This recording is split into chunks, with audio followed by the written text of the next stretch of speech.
आज हम स्टार्ट करते हैं Newton's law of motion, 5th chapter. First unit आपकी कंप्लीट हो चुकी है, अब सेकंड यूनिट स्टार्ट करने जा रहे हैं आज। The whole structure of mechanics has been built on 5 basic laws. हमें पता है पूरी की पूरी मैकेनिक्स कुछ बेसिक लॉज पे बेस्ड है। Been developed from careful observation of certain physical phenomena and experimental evidence. In this chapter we shall study the foundation of mechanics, Newton's law of motion, Newton's law of gravitational attraction, mass, moment और force। मास क्या होती है? Mass of a body is the quantity of matter it contain. जितनी matter को ये contain कर रही है वो मास होता है। यूनिट ऑफ मास पता है हमें, gram, kilogram, pounds. Momentum, momentum of a body is the quantity of motion posed by the body. कितना मोशन बॉडी अपने आप में वो एग्जिस्ट अपने साथ रख रखी है मोशन के लिए, वो हमारा क्या होता है? मोमेंटम होता है। मोमेंटम की फार्मूला होता है मास इनटू में वेलोसिटी। तो यूनिट क्या हो जाएगी? मास और वेलोसिटी की यूनिट। ठीक है। Force, force is an action, pull or push, which acting on a body change and tends to change the state of rest or of uniform motion। कोई बॉडी मूव कर रही है तो उसको रोकने के लिए फोर्स लगाया जाता है, और कोई बॉडी अगर रेस्ट में है उसको मूव करने के लिए भी हमारा फोर्स लगाया जाता है। The external force acting upon a body is called the impressed force. जो एक्सटर्नल फोर्स हम बॉडी पे लगाते हैं उसको इम्प्रेस्ड फोर्स कहते हैं। The mutual force of action and reaction are called the internal force. अब आता है Newton's law of motion. First law of motion क्या कहता है? Every body continue in its state of rest और of uniform motion in a straight line unless it is compelled by impressed force to change that state. एक body हमेशा motion में रहती है जब तक कि हम कोई ना कोई एक्सटर्नल फोर्स लगा के उसको रोकने की कोशिश ना करें। According to this law, the state of rest of a body, the speed of body moving in a straight line, and the direction of motion of a body without even changing its speed। ठीक है, उसकी direction निकालना।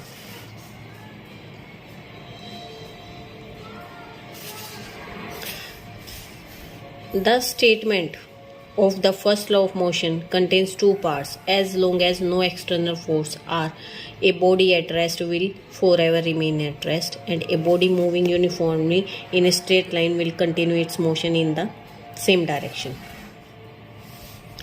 Thus, according to first law, a body has a no tendency of itself to change its state of rest and uniform motion as long as no external force per unit act on it. This is called as law of inertia।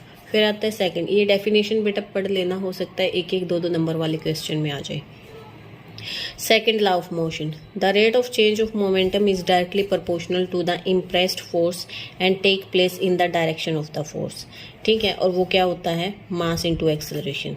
P से हम इसको represent करते हैं। Force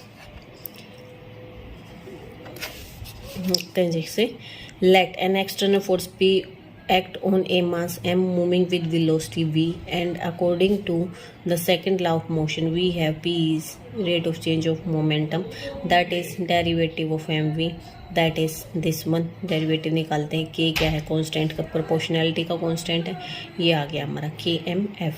thus k is the constant of proportionality whose value depend on the unit of this one। तो यहाँ से हम f निकाल सकते हैं। p हमारा mf होता है तो f हमारा हो गया p अपॉन में m हो गया। Principle of physical independence of force. The second part of Newton's law of motion states that the change of momentum produced by the force take place in the direction in which the force acts. This leads us to the principle which is usually called principle of physical। आज हम start करते हैं Newton's law of motion, 5th chapter. First unit आपकी complete हो चुकी है, अब second unit start करने जा रहे हैं आज। The whole structure of mechanics has been built on 5 basic laws. हमें पता है पूरी की पूरी मैकेनिक्स कुछ बेसिक लॉज पे बेस्ड है। Been developed from careful observation of certain physical phenomena and experimental evidence. In this chapter we shall study the foundation of mechanics, Newton's law of motion, Newton's law of gravitational attraction। Mass, moment और force. मास क्या होती है? Mass of a body is the quantity of matter it contain. जितनी matter को ये contain कर रही है वो मास होता है। यूनिट ऑफ मास पता है हमें, gram, kilogram, pounds. Momentum, momentum of a body is the quantity of motion posed by the body.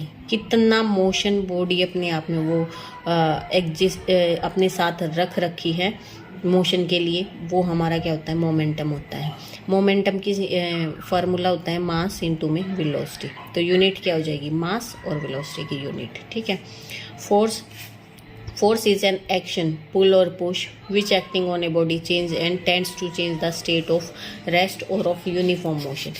कोई बॉडी मूव कर रही है तो उसको रोकने के लिए फोर्स लगाया जाता है, और कोई बॉडी अगर रेस्ट में है उसको मूव करने के लिए भी हमारा फोर्स लगाया जाता है।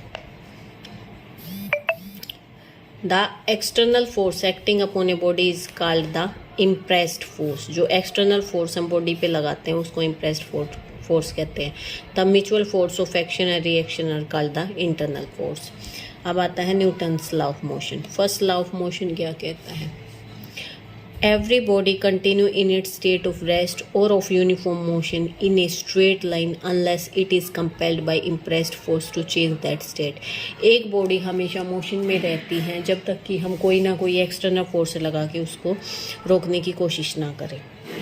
According to this law, the state of rest of a body, the speed of body moving in a straight line, and the direction of motion of a body without even changing its speed। ठीक है, उसकी direction निकालना।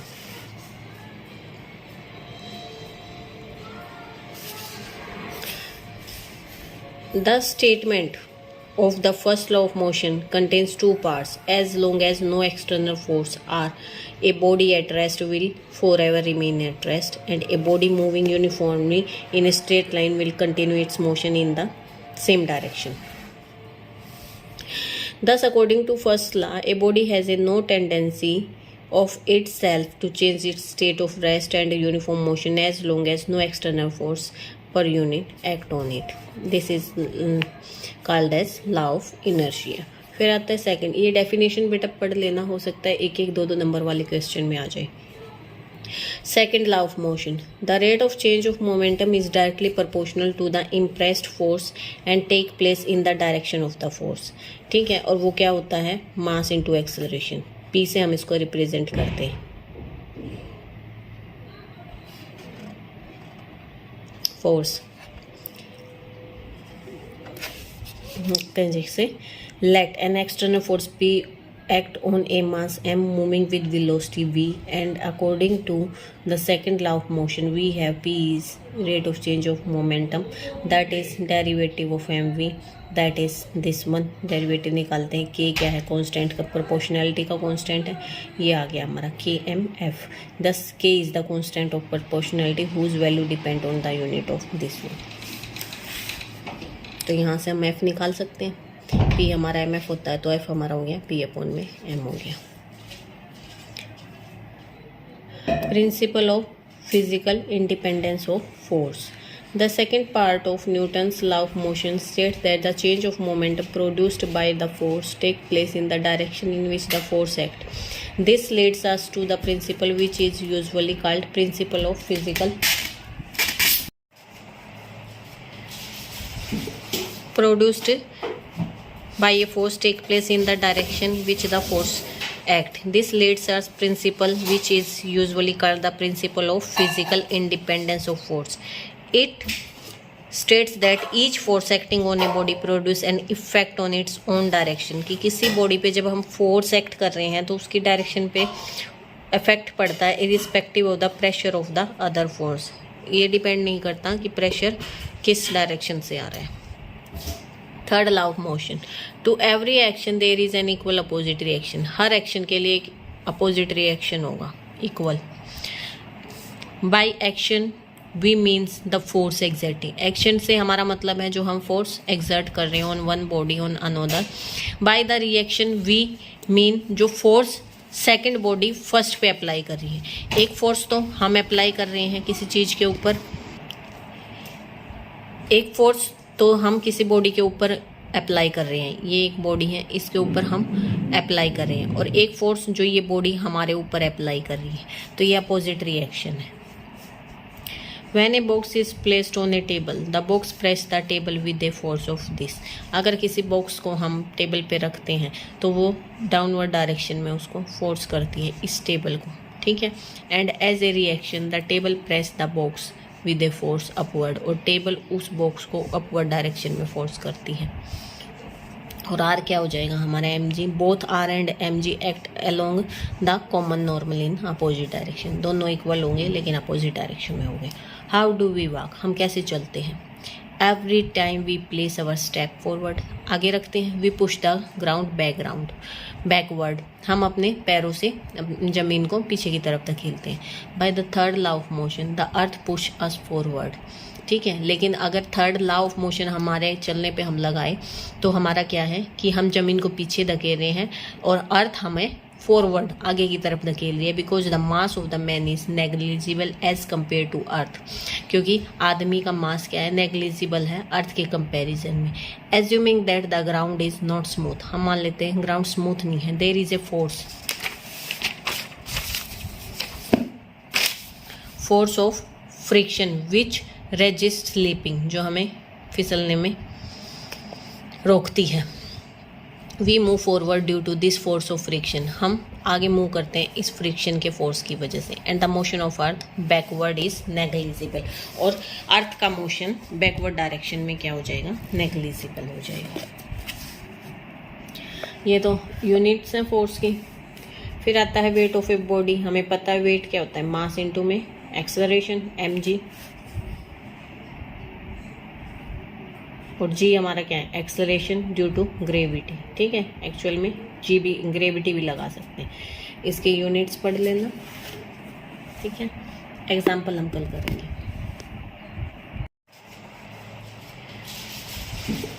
Produced by a force take place in the direction which the force act. This leads us principle which is usually called the principle of physical independence of force.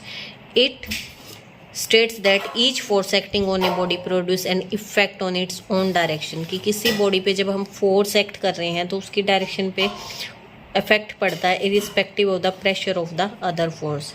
ये depend नहीं करता कि pressure किस direction से आ रहा है। Third law of motion, to every action there is an equal opposite reaction, हर एक्शन के लिए एक अपोजिट रिएक्शन होगा, equal. By action we means the force exerting, action से हमारा मतलब है जो हम फोर्स एक्सर्ट कर रहे हैं on one body on another. By the reaction we mean जो फोर्स सेकेंड बॉडी फर्स्ट पे अप्लाई कर रही है। एक फोर्स तो हम अप्लाई कर रहे हैं किसी चीज़ के ऊपर, एक फोर्स तो हम किसी बॉडी के ऊपर अप्लाई कर रहे हैं, ये एक बॉडी है, इसके ऊपर हम अप्लाई कर रहे हैं, और एक फोर्स जो ये बॉडी हमारे ऊपर अप्लाई कर रही है, तो ये अपोजिट रिएक्शन है। When a box is placed on a table, the box press the table with a force of this. अगर किसी बॉक्स को हम टेबल पे रखते हैं तो वो डाउनवर्ड डायरेक्शन में उसको फोर्स करती है, इस टेबल को, ठीक है। And as a reaction the table press the box with a force upward, और टेबल उस बॉक्स को अपवर्ड डायरेक्शन में फोर्स करती है। और आर क्या हो जाएगा हमारा M G. Both R and M G act along the common normal in opposite direction, दोनों इक्वल होंगे लेकिन अपोजिट डायरेक्शन में होंगे। हाउ डू वी वॉक, हम कैसे चलते हैं। Every time we place our step forward, आगे रखते हैं। We push the ground backward, हम अपने पैरों से जमीन को पीछे की तरफ धकेलते हैं। By the third law of motion the earth push us forward, ठीक है। लेकिन अगर थर्ड लॉ ऑफ मोशन हमारे चलने पे हम लगाए तो हमारा क्या है कि हम जमीन को पीछे धकेल रहे हैं और अर्थ हमें फॉरवर्ड आगे की तरफ धकेल रही है। Because the mass of the man is negligible as compare to earth, क्योंकि आदमी का मास क्या है, नेग्लिजिबल है अर्थ के कंपैरिजन में। Assuming that the ground is not smooth, हम मान लेते हैं ग्राउंड स्मूथ नहीं है। There is a force of friction which resist slipping, जो हमें फिसलने में रोकती है। We move forward due to this force of friction, हम आगे मूव करते हैं इस फ्रिक्शन के फोर्स की वजह से। And the motion of earth backward is negligible, और अर्थ का मोशन बैकवर्ड डायरेक्शन में क्या हो जाएगा, नेग्लिजिबल हो जाएगा। ये तो यूनिट्स हैं फोर्स की। फिर आता है वेट ऑफ ए बॉडी। हमें पता है वेट क्या होता है, मास इनटू में एक्सेलरेशन mg, और g हमारा क्या है, एक्सेलरेशन ड्यू टू ग्रेविटी। ठीक है, एक्चुअल में g भी, ग्रेविटी भी लगा सकते हैं। इसके यूनिट्स पढ़ लेना। ठीक है, एग्जाम्पल हम कल करेंगे।